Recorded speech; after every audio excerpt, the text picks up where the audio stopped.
Buon pomeriggio telespettatori di Tele4, siamo in un'inconsueta cornice per quanto riguarda questa puntata di Trieste in diretta, perché siamo nella sala maggiore della Camera di Commercio, dove tra poco verrà presentato un volume edito dalla Fondazione CR Trieste dedicato alla collezione Grom. Siamo in compagnia, adesso ci raggiunge al mio fianco, della professoressa Jasna Merku, che ha curato questo volume, che ha curato anche la figura, se vogliamo, di Grom per la Fondazione. Che figura è nell'ambito dell'arte triestina, ma anche nazionale ed internazionale, Bogdan Grom? Bogdan Grom è senz'altro cittadino del mondo, in quanto si è fermato per diversi periodi in luoghi diversi, tant'è vero che anche nel catalogo distinguo la fase, del periodo della formazione, la fase del periodo europeo fino al 57, è rimasto poi a Trieste e dal 57 si è trasferito negli Stati Uniti. Che tipo di artista era? Dove possiamo collocarlo? Senz'altro modernista, comunque eclettico, versatile, attivo sia nell'ambito delle arti applicate che di quelle dell'arte pura, ed è stato particolarmente innovativo, sperimentatore, per cui le opere pervenute alla Fondazione sono più di 300 e ricoprono diversi ambiti, dal disegno ai cut-out, pittura, scultura, gli stampati, perché era anche un ottimo illustratore, e soprattutto la documentazione fotografica per le opere pubbliche che lui ha fatto per l'architettura, cose che non si possono spostare e di cui lui era particolarmente fiero.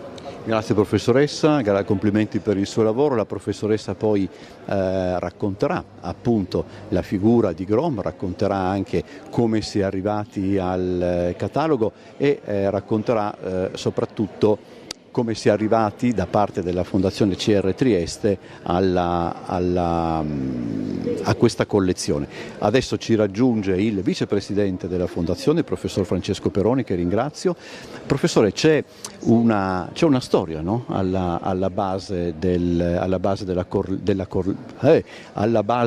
collezione, che ancora una volta dimostra come tra i vari ruoli che la Fondazione ha assunto nel corso degli anni c'è anche quello di essere vigile per quanto riguarda i movimenti attorno all'arte triestina. Verissimo, questa direi un'esperienza esemplare di quello che la Fondazione può fare e deve fare anche per missione statutaria per quanto riguarda i beni culturali. Quindi parliamo di una donazione nel che c'è anzitutto un merito in chi ha donato un compendio preziosissimo, qual è questo lascito del grande artista Grom. C'è però un percorso poi conoscitivo di catalogazione, di pubblicazione del relativo catalogo. Questa è la tappa odierna, presentiamo il catalogo per l'appunto, e c'è quindi poi una diffusione, divulgazione nella comunità di riferimento, il nostro territorio di riferimento, di operazioni di questo genere, di prodotti di questo valore culturale. Abbiamo una personalità che ha operato lungamente negli Stati Uniti, che per certi versi potrebbe essere, stata dimenticata, sconosciuta in parte qui, no? Per lontananza di lungo periodo, che viene recuperata e che parla profondamente di questa terra con le sue opere. Quindi mi sento di dire veramente un momento, una tappa di un percorso esemplare non solo per la Fondazione ma per la stessa comunità di riferimento. Precisiamo, professore, che questo non è un volume che appartiene alla collana d'arte della Fondazione, è un'altra cosa, insomma. Assolutamente sì, è un volume autonomo che dà conto come pubblicazione scientifica di un'opera di catalogazione molto impegnativa, perché parliamo di più di 300 opere d'arte che ci sono pervenute, che rappresentano un autonomo compendio collezionistico in un patrimonio della Fondazione che, va ricordato, è già di suo caratterizzato da centinaia di importanti opere che a loro volta, diciamolo pure, merita ricordarlo, sono figlie di un patrimonio ancora più grande che la Cassa di risparmio di Trieste, fondata ancora nella prima metà dell'Ottocento, aveva man mano raccolto grazie a donazioni e lasciti dei cittadini triestini.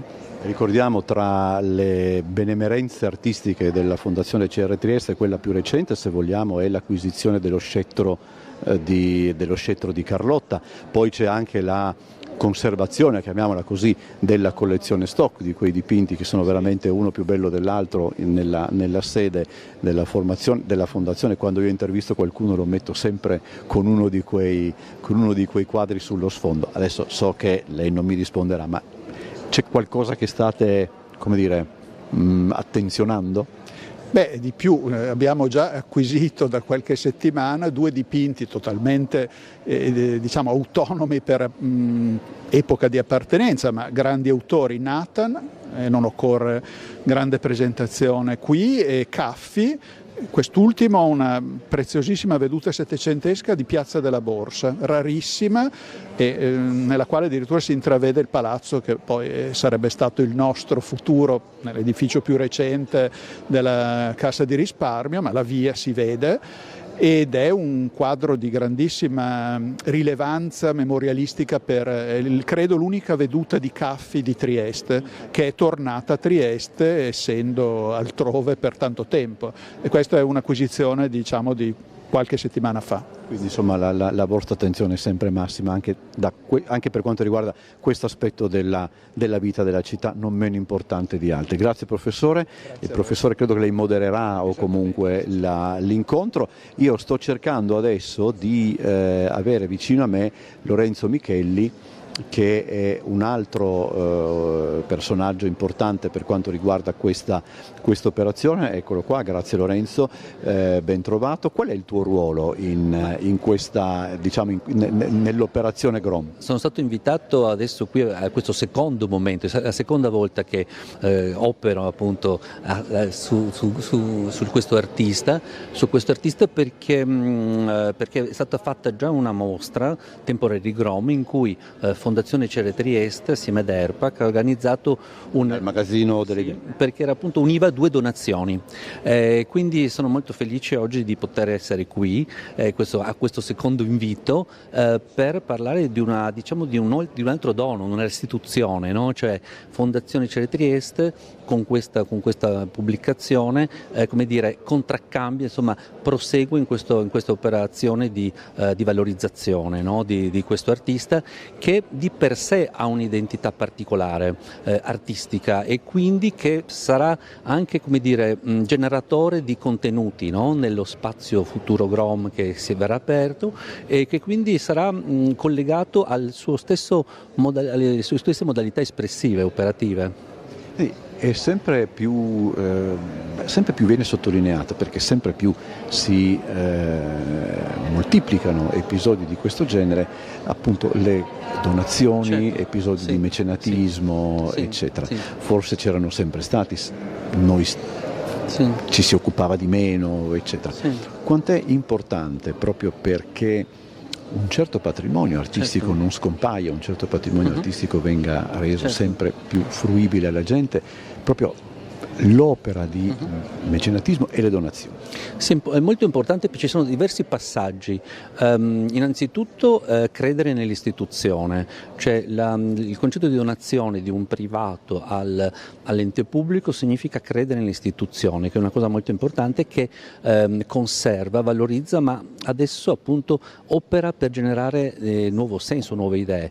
In questo caso quando si tratta di una donazione è sempre una sorta di contratto e quindi c'è qualcuno che dona, che dà, consegna, però c'è chi riceve che deve operare nel segno appunto dell'impegno a valorizzare questo gesto di libera generosità.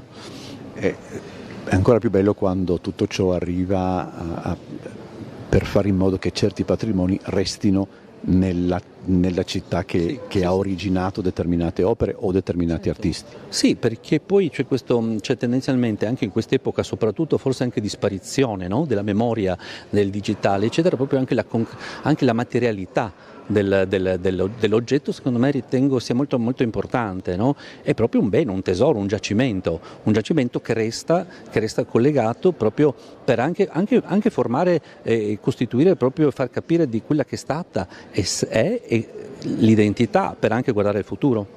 Grazie Lorenzo Michelli, lo lascio a prendere posizione per appunto raccontare come si è arrivati alla collezione e come si è arrivati al volume. Noi saremo in diretta, seguiremo tutte le fasi di questa presentazione. Vedete che la sala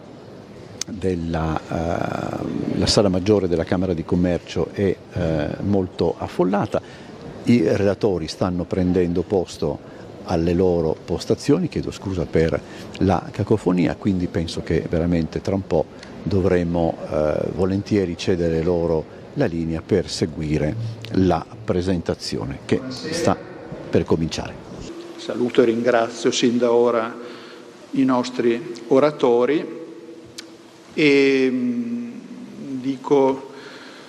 faccio alcune considerazioni per quanto riguarda la Fondazione CR Trieste che qui rappresento, tra l'altro a nome del Presidente che mi ha raccomandato di portarvi il suo saluto. Il Presidente tiene molto a questa iniziativa, l'ha seguita nelle diverse tappe e appunto di diverse tappe si tratta. Questo è un appuntamento, come tutti sapete, che comporta la presentazione del catalogo delle opere di Bogdan Grom, quelle che ci sono pervenute nel 2022 con donazione di Nina Woodrow, compagna di vita dell'artista, una collezione composta, come verrà detto, da un compendio di opere d'arte molto variegate nelle tecniche, nei materiali, nei tipi, negli stili, espressive di una personalità ricchissima quale è stata quella dell'artista.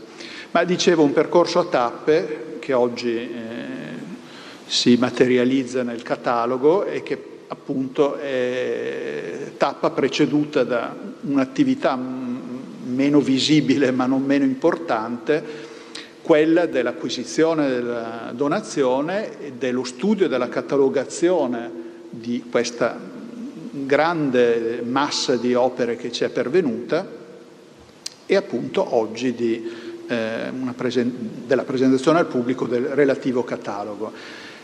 Come un percorso del genere si interpreta alla luce del mandato statutario della Fondazione? La Fondazione ha un mandato statutario che la chiama a intervenire a sostegno del territorio in diverse linee di azione.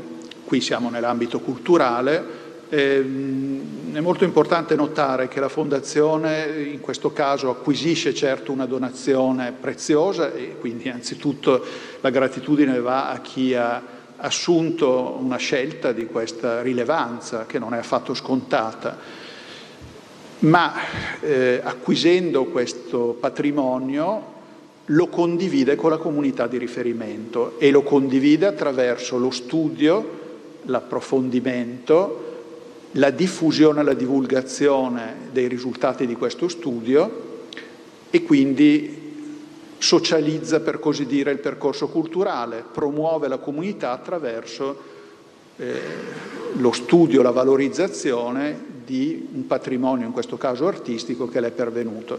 È un modello di azione che la Fondazione, ha vissuto nei suoi oltre 30 anni di percorso istituzionale, ma che in realtà risale, questo tengo a sottolinearlo anche a merito della comunità triestina di lungo corso, eredita in questo una missione che era stata assolta sin dalla prima metà dell'Ottocento dalla Cassa di risparmio di Trieste, che è diventata nei tanti decenni di sua vita un vero e proprio forziere custode di un immenso patrimonio di opere d'arte. In questo caso parliamo di opere d'arte che le erano pervenute grazie alla generosità dei cittadini triestini, riconosciutisi comunità anche in questo bellissimo gesto di donazione per quasi restituzione a fruizione alla comunità di appartenenza di qualcosa che era certamente molto caro. Potete immaginare quanto un collezionista tenga al proprio percorso collezionistico e alle opere che ha raccolto. Questo tenevo a dire proprio per spiegare che la Fondazione è partner di questa iniziativa, non è l'unica protagonista come ormai è chiaro, ma lo è in modo consapevole di una missione che le è assegnata statutariamente. Il programma di oggi prevede appunto poi interventi di persone ben più competenti di me a parlare di Bogdan Grom e del catalogo che oggi presentiamo. Darei ora la parola a Lorenzo Michelli, che è conservatore e curatore, tra l'altro nella sua lunga biografia e competenze annoverate, attualmente curatore della Galleria di Arte Contemporanea Spazzapan di Gradisca, che è tra l'altro patrimonio regionale, che fa capo all'ERPAC. Mi piace ricordare che con l'ERPAC tra l'altro abbiamo avuto e abbiamo partnership anche in questo percorso, tant'è vero che nel dicembre scorso eravamo insieme al Magazzino delle Idee a inaugurare la mostra parziale delle opere di Grom, altra tappa per l'appunto di questa condivisione in chiave divulgativa del patrimonio pervenutici. Do quindi la parola a Lorenzo Michelli, che ringrazio. Grazie professor Peroni, buonasera a tutti. Ringrazio la Fondazione CR Trieste per avermi invitato a partecipare a questo significativo momento, la presentazione di un nuovo volume. È la seconda volta appunto che vengo coinvolto in un progetto collegato all'opera di Bogdan Grom. La prima è stata quella che ha visto coinvolto Fondazione CR Trieste e l'Ente regionale per il patrimonio culturale di Friuli Venezia Giulia ad organizzare una mostra che ha visto l'unione di 2 donazioni nel segno dell'artista. Questo momento significa presentare un libro, ma significa anche sottolineare un'azione importante di restituzione. La Fondazione CR Trieste ricambia il dono con un altro dono, si potrebbe dire, un volume che documenta certamente le opere che sono state catalogate e studiate. Per volontà dell'artista, della compagna Nina Woodruff e l'aiuto della nipote Alexandra Pankertz, una parte consistente dell'opera di una vita di un artista è giunta a Trieste, affidata ad un'istituzione quale Fondazione CR Trieste affinché possa custodirla, studiarla e condividerla. Questo è un aspetto fondamentale, non si tratta semplicemente di una donazione, ma della scelta di mettere l'arte in relazione con la comunità a cui l'artista è rimasto legato. E ritengo che questa idea di relazione sia la parola chiave per comprendere Bogdan Grom. Grom è stato un artista che ha vissuto tra il Carso e l'America con radici fortissime e aperture internazionali. Un autore capace di muoversi tra mondi diversi, senza mai chiudersi in una ricerca autoreferenziale. La sperimentazione non era fine a se stessa, nasceva dal desiderio di dialogo, di dialogare con la società, con i luoghi e con le persone.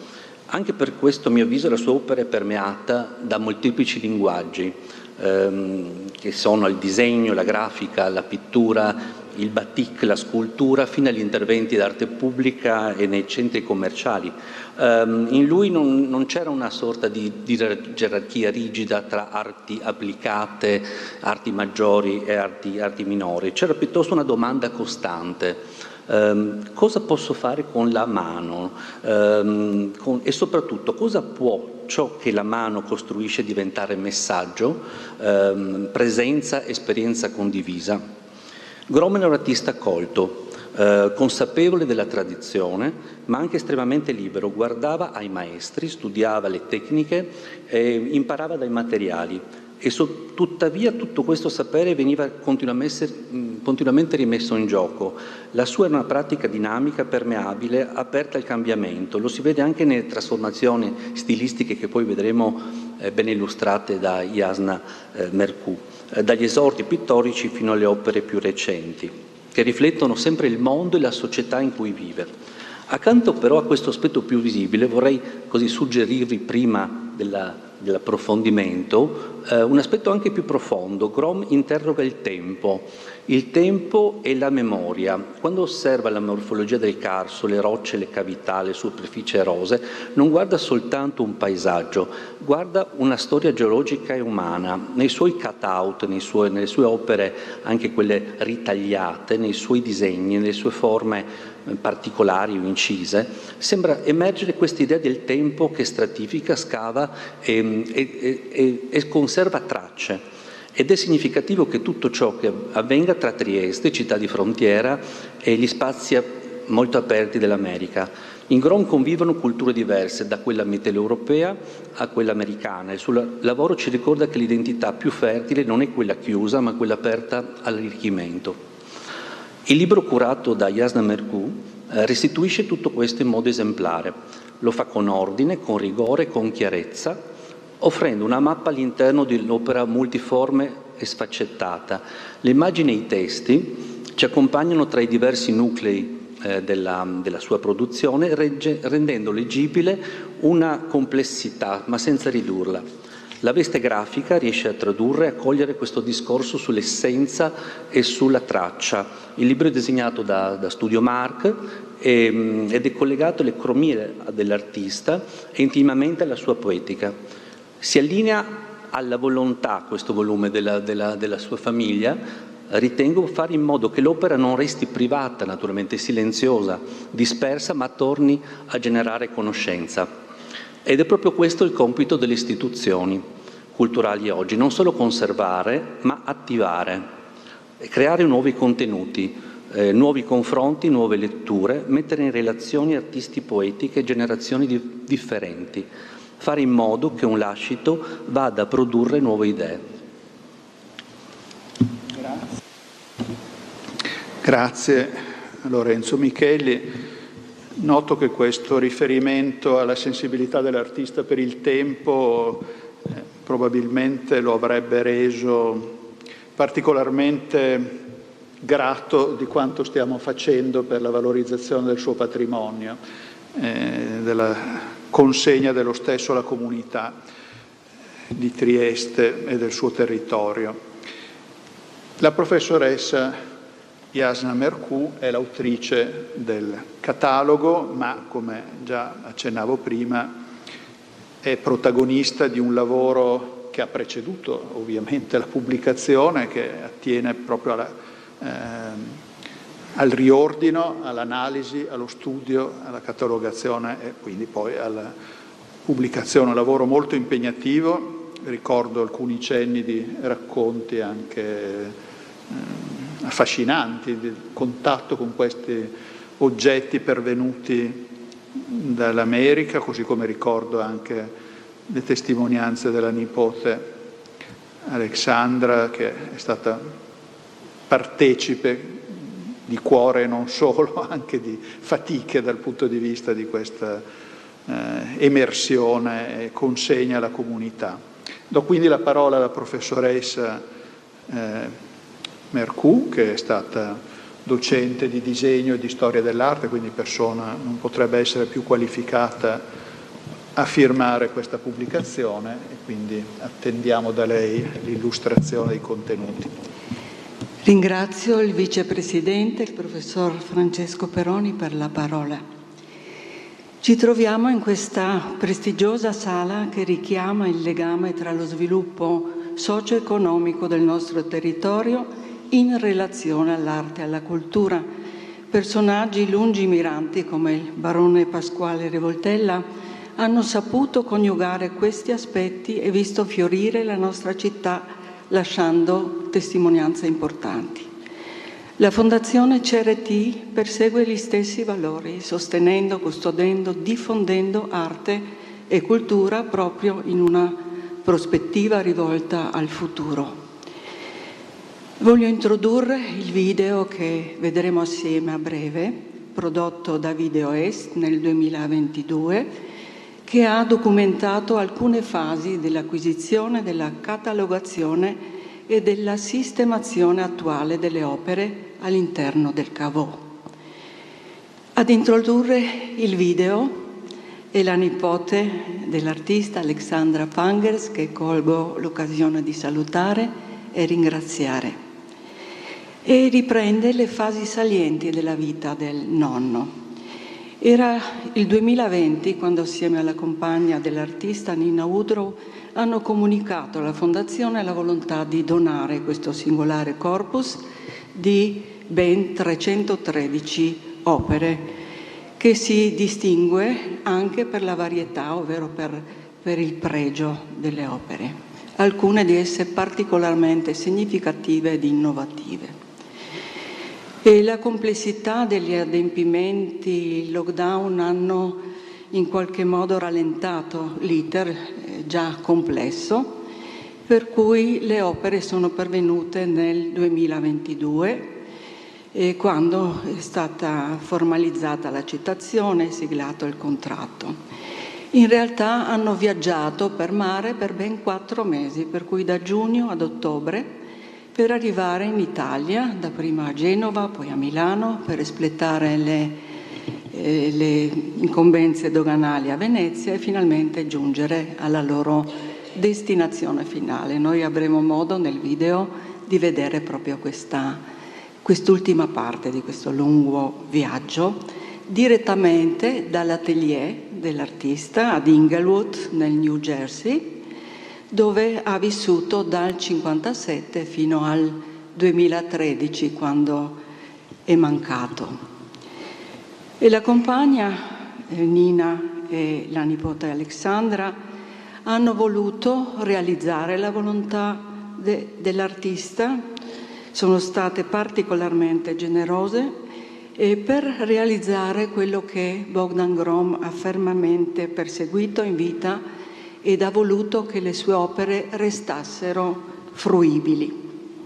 Anche perché la sua missione era quella di dare un contributo sostanziale allo sviluppo della società, divulgando la bellezza, i valori e ritornando poi nella sua città, arricchito da tutte queste esperienze importanti, consentendo anche a noi di guardare i nostri luoghi da un'altra prospettiva.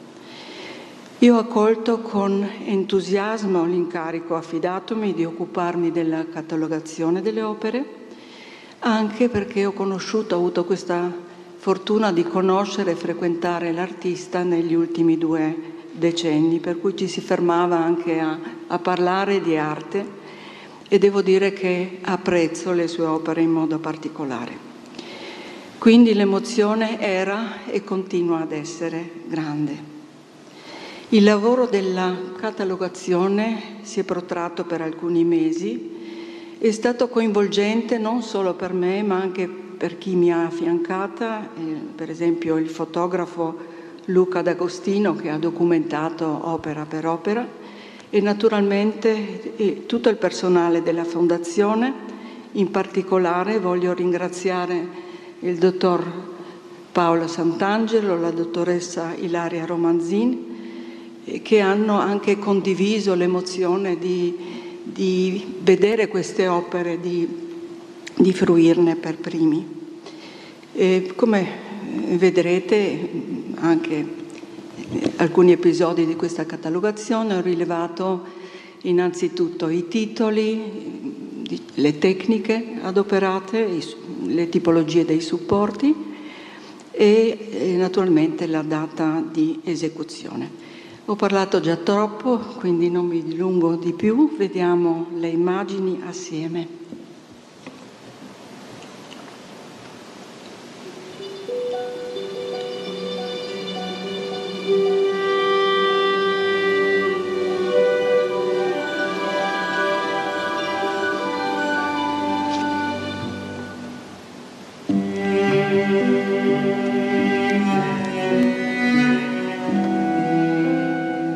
Questo è il nonno, io sono in braccio al nonno, se ricordo bene credo all'aeroporto di Lubiana, quella volta ancora Jugoslavia, ed era sempre una sensazione piacevolissima.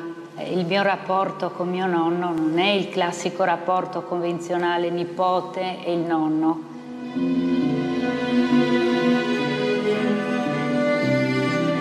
e io lo vedevo quando veniva in visita da noi, oppure avevo la fortuna di viaggiare e andarlo a trovare, quindi era sempre un'emozione, una grande aspettativa arrivare da lui in una terra così lontana. Nonno è nato a Devinština. All'inizio lui ha vissuto a Praga, suo papà era banchiere. Da Praga poi si sono trasferiti in diversi paesi dell'ex Jugoslavia fino ad approdare di nuovo sul suo Carso triestino.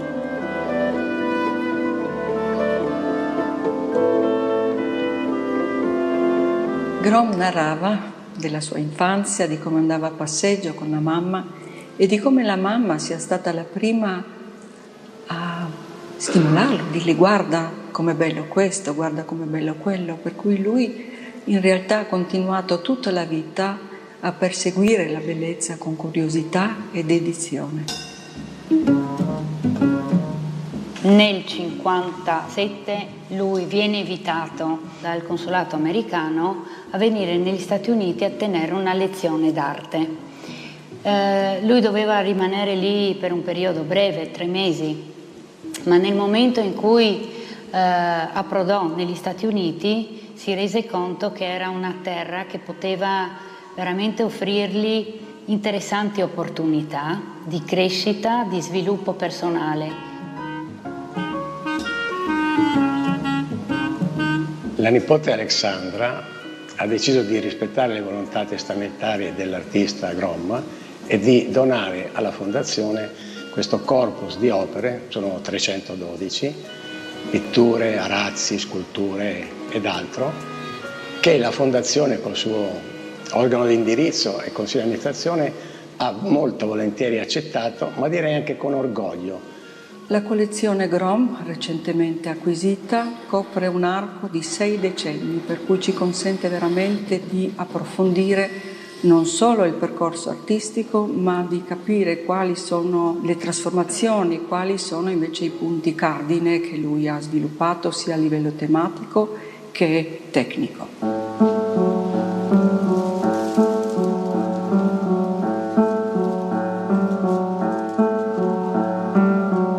La catalogazione ci consente di capire la diversificazione delle opere pervenute, ci consente di individuarne il periodo, confrontare tra di loro le varie tematiche che l'artista affrontava ed è anche qualcosa di molto entusiasmante in quanto si scoprono tante cose interessanti.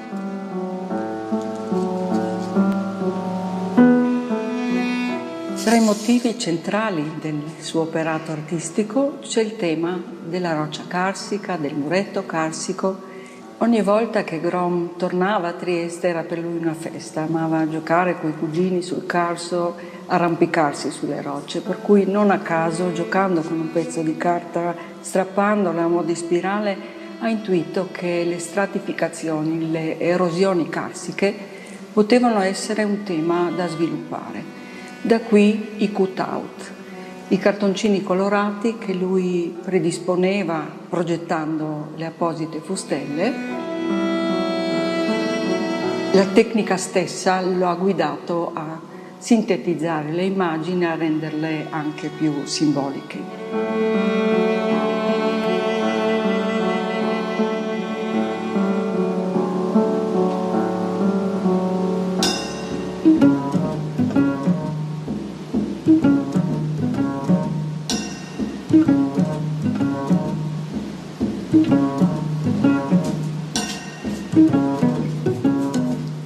Il tema del muretto carsico, che rileviamo sia nelle grafiche, nelle serigrafie, ma anche nei cut-out, viene ripreso negli splendidi arazzi in lana, tessuti anche dagli stessi indiani d'America.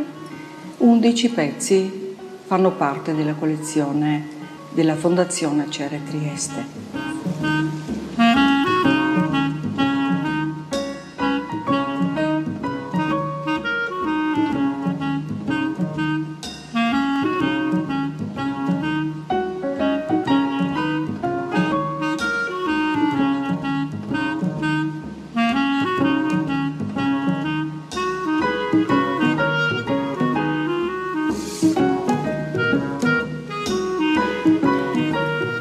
Mentre le opere pubbliche, le opere grandi per gli spazi pubblici, per l'architettura, sono rimaste in America, da noi sono giunti i bozzetti preparatori, delle sculture squisite che testimoniano anche l'evoluzione dell'idea d'origine.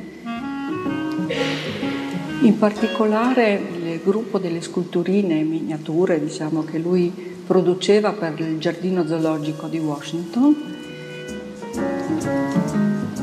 Tra le opere di cui andava particolarmente fiero è il Panda.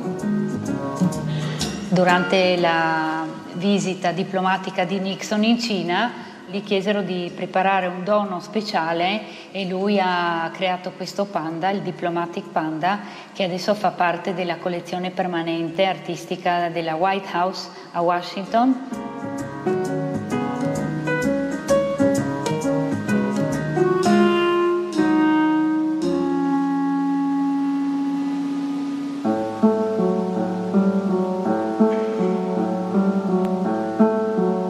Io mi sento arricchita come persona perché quei ricordi che ho sono veramente molto preziosi. Ogni volta ho imparato qualcosa da lui, dal suo modo di fare, dall'essere uomo del mondo proprio.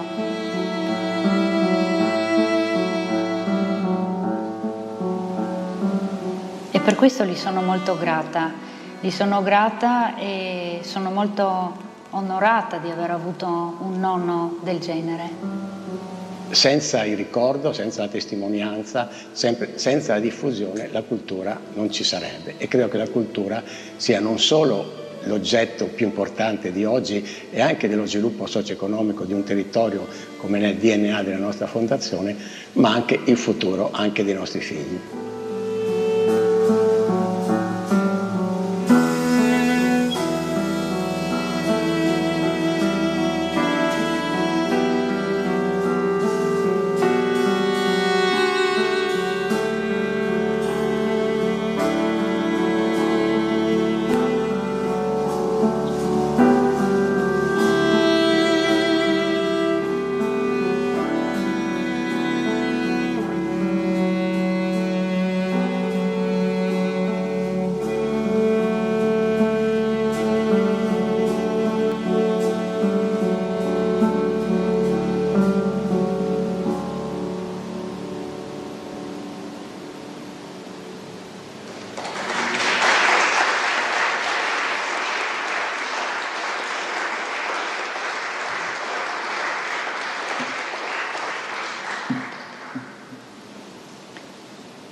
Adesso io procederei proprio facendovi vedere il PowerPoint. Eccoci. Partiamo per cui dalla copertina, che ha in realtà un cutout che in qualche modo introduce a questa collezione che detiene la maggior parte delle opere nate proprio nel periodo americano. E se vi ho detto prima che l'artista è stato particolarmente innovativo, a caratterizzare il periodo europeo è stata la tecnica del batik pittorico, che abitualmente viene usato per decorare la stoffa o anche in certe tradizioni popolari per decorare le uova pasquali. Lui ha invece avuto l'intuizione di adoperare la cera colata per preservare il supporto su cui intervenire in seguito con il colore. Quindi una tecnica che richiede velocità d'azione e anche, diciamo, che ha valorizzato un vivace cromatismo tipico per l'artista. E invece nel periodo americano, come vedremo dopo, è il cutout che riprende questo tema delle erosioni, delle stratificazioni, del tema del passare del tempo e della memoria. Ecco qui un dettaglio del sommario, così vedete un po' come ho impostato i contenuti del catalogo, che è tripartito, per cui la prima parte riprende i dati essenziali del suo percorso di vita, distinti per periodo della formazione, quello europeo e quello americano. La formazione è stata parecchio movimentata, visto anche il periodo in cui si è svolta, per cui lui in realtà ha frequentato diverse accademie di belle arti, parliamo di Perugia, di Roma, di Venezia, per poi specializzarsi in arti applicate all'Accademia di Monaco. Tant'è vero che l'artista diceva sempre: sì, loro erano i miei docenti, io non ero il loro studente perché ero troppo poco tempo con loro per acquisire una loro impronta, e anche i docenti stessi lo accettavano come artista già formato. E lui apparteneva a una famiglia molto colta che ha saputo dargli tanti stimoli, tant'è vero che anche suo padre si dilettava a dipingere, ogni gita familiare era accompagnata anche da colori, pennelli e taccuini. E anche la famiglia aveva tanti libri, tante riviste, per cui fin da piccola amava copiare anche artisti importanti del tempo. E poi però quando lui ha manifestato il desiderio di emulare Zoran Mušić, era tanto amico del fratello per cui ha seguito un po' il percorso di questo artista, invece il padre ha detto: no, guardate, avendo appunto sostenuto anche come banchiere tanti artisti, seguito un po' le varie vicissitudini, si rendeva conto che era difficile sopravvivere. Per cui Grom, a malincuore, immagino fosse stato così, però l'idea è rimasta, per cui si è iscritto a giurisprudenza, che ha frequentato per 3 anni. Poi le vicissitudini del periodo hanno voluto che fosse confinato a Perugia, dove ha visto che c'era appunto l'Accademia di Belle Arti e si è potuto iscrivere e iniziare finalmente quello che era il suo desiderio, la sua passione e anche il suo talento che poi in seguito ha sviluppato. In realtà già a Perugia ha fatto una prima docenza, ma appena a studi ultimati a Venezia è stato chiamato a Ptui, dove si è fermato qualche anno e appunto ha seguito l'artista Mihelic, per cui hanno ingaggiato lui. E anche lì ha avuto modo di incontrare Jan Oltjen, che era un restauratore esperto di affresco, per cui anche in questa circostanza ha continuato ad apprendere tecniche nuove. E c'è da dire che tutti i docenti con cui lui è venuto in contatto erano specializzati in tecniche diverse, per cui dalla tecniche anche modalità espressive, per cui lui ha acquisito veramente la tecnica della grafica, della pittura, le modalità post-futuriste, per cui ha avuto veramente un'ampia preparazione. E poi alla fine, nel 1945, ha iniziato ad esporre dapprima a Lubiana in una collettiva, la prima personale nel 1949 è stata proprio a Trieste, alla storica Galleria dello Scorpione, dove lui in realtà era un po' anche intimorito perché non sapeva come il pubblico avesse accolto queste sue opere. Invece è stato un gran successo, tant'è vero che tutte queste opere si trovano ora in collezioni pubbliche e private. E anche nel relativamente breve periodo europeo lui ha esposto sia a Trieste, allo Scorpione, alla Galleria Rossoni, che all'epoca erano gallerie importanti, ma anche alla Galleria Monte Napoleone di Milano, anche alla Fontanella di Roma, ha esposto alla Quadrinale, quindi già all'epoca era molto, ha esordito anche con un notevole successo. Ha insegnato anche a Trieste e anche in questo ambito ha ricevuto dei riconoscimenti, e proprio in seguito a questi riconoscimenti gli è stata poi conferita, come abbiamo visto, raccontava la nipote, questa docenza trimestrale. E poi, visto che l'America offriva notevoli opportunità, si è reso conto che tutte le cose che lui ha appreso poteva finalmente metterle a frutto in quel contesto. E così, anche stimolato dal consolato americano, ha accettato di approfittare dell'ultimo contingente per l'emigrazione ed è approdato negli Stati Uniti. E qui diciamo che inizialmente si è adattato con lavori, diciamo, anche lì inizialmente docenze, ma ha lavorato in studi grafici importanti. Alla fine, insomma, ha conosciuto anche personaggi che gli hanno consentito di fare carriera, soprattutto nell'ambito degli interventi per l'architettura, per cui è stato tra i primi artisti che hanno realizzato le opere monumentali per i grandi shopping center a New York, per poi invece fare gli arredi interni di varie chiese di culti diversi di cui lui era particolarmente orgoglioso. E qui passerei ora, perché devo guardare un po' anche la tempistica, passiamo ora al nucleo centrale del catalogo, che è ordinato per generi, ovvero dal disegno, la grafica, cutout, pittura, arazzi, scultura, opere pubbliche e stampati, e naturalmente ordinati anche in ordine cronologico. Il numero delle opere delle singole sezioni è diverso.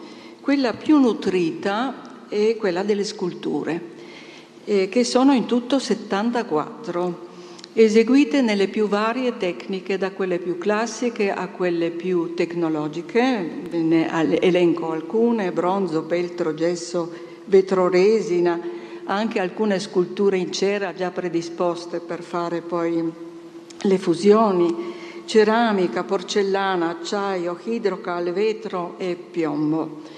E tra loro ci sono dei pezzi di particolare pregio, come la coppia del Diplomatic Panda, che si trova niente po' di meno che nella collezione permanente della Casa Bianca a Washington, ma anche tanti modellini in scala proprio per queste sculture per i centri commerciali, per cui immaginiamo che il committente voleva vedere un prototipo e questi sono giunti a noi. Voglio ricordare un aneddoto. Quando ha avuto il colloquio proprio per il primo incarico per questi spazi pubblici delle shopping center, il committente gli ha suggerito, ha detto: ma non guardi, cerchi di imitare un po' Moore o Calder, perché vanno per la maggiore. E lui ha accolto questo suggerimento, però ha aggiunto una variante Grom, e da quella volta non hanno mai suggerito più di farsi ispirare ad altri artisti, perché erano molto entusiasti di quanto lui ha creato. E procediamo anche con le immagini, ma prima ancora l'ultima parte, diciamo, è quella più legata all'acquisizione di informazioni legate alla biografia. Ho verificato attraverso varie pubblicazioni, le mostre personali che ha avuto, quelle collettive. C'è un elenco delle opere principali degli spazi pubblici e in particolare mi sono soffermata sulle collezioni pubbliche, visto che anche qui parliamo della più importante collezione pubblica delle sue opere. Per cui mi sono messa, proprio per curiosità, a contattare queste collezioni. Forse 2 o 3 non sono riuscita a contattarle ancora, ma diciamo che ho fatto un computo di tutte le opere presenti nelle collezioni pubbliche, e tutte quante assieme non ammontano nemmeno a 1/3 di quelle che sono ora custodite dalla Fondazione. Eccolo qui, sorridente, felice tra noi, qui sul suo amato Carsio, che l'ha ispirato e che in realtà è venuto con lui durante il primo viaggio, raccolto nel taccuino degli schizzi. Ed eccolo approdato a New York. E lui raccontava di esserci andato per curiosità, ma poi le opportunità gli hanno offerto molto, per cui ha deciso di restare, ma è rimasto fortemente ancorato alle sue radici culturali e ben consapevole di poter dare molto anche al suo luogo di origine, arricchito da tutte queste esperienze. Non va avanti. Ecco. E qui lo vediamo proprio all'interno del suo atelier, da dove sono venute tutte queste opere. E anche in questo atelier, devo dire, sono stati filmati diversi documentari. Io ho avuto modo, grazie all'archivio della RAI, di vedere diversi filmati e ho riconosciuto diverse di queste opere che sono state acquisite ed esposte a Washington, a Lubiana, anche a Trieste, in rassegne personali notevoli. E ora vi mostrerò solo le introduzioni alle varie sezioni, così vi fate un'idea anche del corredo visivo che è stato in qualche modo già introdotto dal video. E di solito siamo abituati che il disegno in qualche modo è una modalità preparatoria per opere diverse. Per Grom, che in realtà lavorava molto intensamente, spesso direttamente nella materia, con le mani, come ha accennato prima Lorenzo Micheli, per lui anche il disegno rappresentava una forma autonoma d'espressione. Per cui tra questi 15 disegni, 5 sono di formato grande, eseguiti a sanguigna o a carboncino, e dove si sente proprio che lui era un abile scultore per la forza del tratto, per la sintesi e struttura che ne emerge, ma anche per la capacità di restituire la dimensione della profondità in pochi e decisi tratti. Qui vediamo l'immagine della donna anziana, della abuela. E qui lui si è ispirato alle rocce del New Mexico, per cui ha trovato queste analogie tra i fenomeni del carsismo e i nuovi luoghi dove si è ritrovato, e in queste forme lui scorgeva figure, immagini, per cui è quasi approdato a una sorta di surrealismo. La grafica a cui lui si è dedicato nelle più svariate tecniche lo ha guidato a una sintesi delle immagini, ma anche a riflettere sulla composizione, sovrapposizione delle diverse stratificazioni di colore. Ho scelto fra tutte questa grafica che abbiamo visto prima, proprio riprodotta in arazzo. È stata stampata nel 90 presso il Centro Internazionale di Grafica di Lubiana, dove era stato invitato dal curatore della Biennale di Grafica proprio per incrementare la loro collezione con un'opera di pregio. Il titolo è Documento. E siamo qui alla sezione pittura, che è senz'altro la più varia come tecniche e anche motivi. E qui vedete una delle opere più datate degli anni 50 e anche più di pregio, perché riprende appunto questa tecnica del batik pittorico e come motivo vediamo che si ispira anche ad altre culture come quella cinese. E qui a destra invece vedete un bellissimo monotipo delle donne folli. Bogdan Grom era sempre molto attento agli eventi che accadevano nel mondo. Quando creava nell'atelier aveva sempre la radio accesa, e quando lui ha sentito dell'assassinio di Martin Luther King è rimasto talmente scosso che ha voluto subito dedicargli un'opera perché non si dimentichi e non si ripeta. E la sezione arazzi è stata ampiamente anche già esposta in toto, per cui sono 11 pezzi durante la mostra di dicembre. E l'unico arazzo è questo a destra, quello che raffigura, che è ripreso, diciamo, non dai cutout o dalle grafiche, ma direttamente dalla vetrata. È la profezia di Ezechiele che lui ha realizzato per la Chiesa armena. E qui veniamo invece alla sua passione per le tradizioni popolari, appassionato degli indiani d'America, è venuto direttamente in contatto con loro e quando ha visto che anche loro hanno questa tradizione della tessitura, ha subito incaricato di replicare alcune di queste sue bellissimi arazzi, tra cui questo dedicato proprio ai nativi d'America. Ed eccoci ai cutout. Qui a destra vedete il primo prototipo. In realtà Bogdan Grom, ho detto prima che non disegnava tanto, ma amava creare i prototipi anche con materiali molto semplici, rimediati sul momento, quando aveva l'ispirazione. E qui un semplice foglio di carta a uso umano che lui ha strappato a mo' di spirale, rendendosi conto che queste stratificazioni potevano offrirgli molte opportunità di interpretazione del motivo del muretto carsico.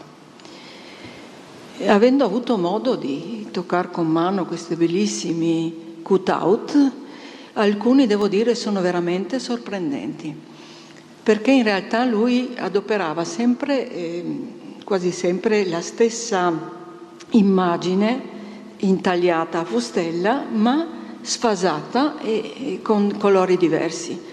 Per cui gli strati a volte sono veramente tanti e in realtà sono opere uniche, anche se le fustelle sono tutte uguali, ecco. E una cosa che mi ha stupito, che non conoscevo, sono queste opere della Newspaper Series, dove lui interveniva con queste fustelle, che evidentemente non adoperava tutte, usando degli spray, adoperandole a mo' di mascherina, creando una specie di giornale da sfogliare sui generis, ecco, molto astratto e diverso dal solito New York Times. Ed eccoci a queste sculture che riprendono anche motivi molto legati alla sfera umana, all'abbraccio, no? Il pudore, l'incontro, dei temi anche mitologici, vedremo poi. E qui vediamo il famoso Diplomatic Panda, che poi è ispirato a un panda vero, perché vedremo poi che ha collaborato anche col giardino zoologico e amava tantissimo gli animali. E qui vedete un dettaglio, diciamo la patina argentata, che qui è più riconoscibile, e una copia di questo bellissimo e pregiato piatto con i profili d'oro e naturalmente il certificato di autenticità. E qui vedete alcune delle numerose figurine create per lo zoo di Washington, assieme a una cartolina che li riprende invece come grafica, diciamo, nelle forme essenziali.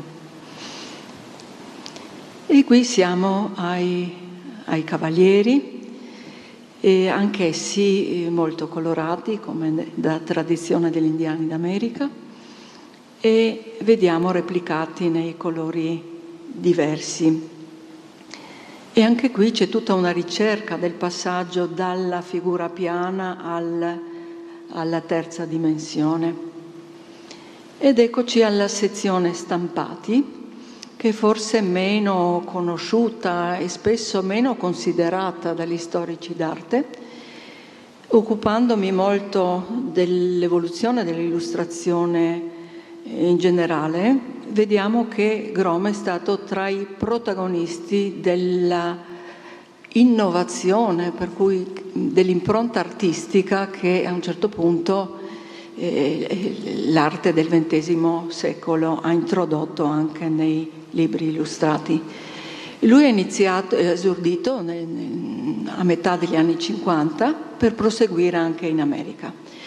Tra tutti io vi segnalerei questo suo libro, che è stato frutto di una ricerca degli ornamenti presenti nei mobili diciamo in legno sul Carso, che lui ha stampato in autonomia, in litografia, sia in francese che in sloveno. Doveva nascerne una collana, ma poi si è fermato al primo volume. E qui vedete anche un menabò. E forse qualcuno si è accorto della discordanza 212-213, è stata una mia svista, perché tra le pagine, risfogliandole di questo libro, ho scorto anche questo prezioso menabò. All'epoca non si lavorava a computer, per cui abbiamo uno schizzo originale.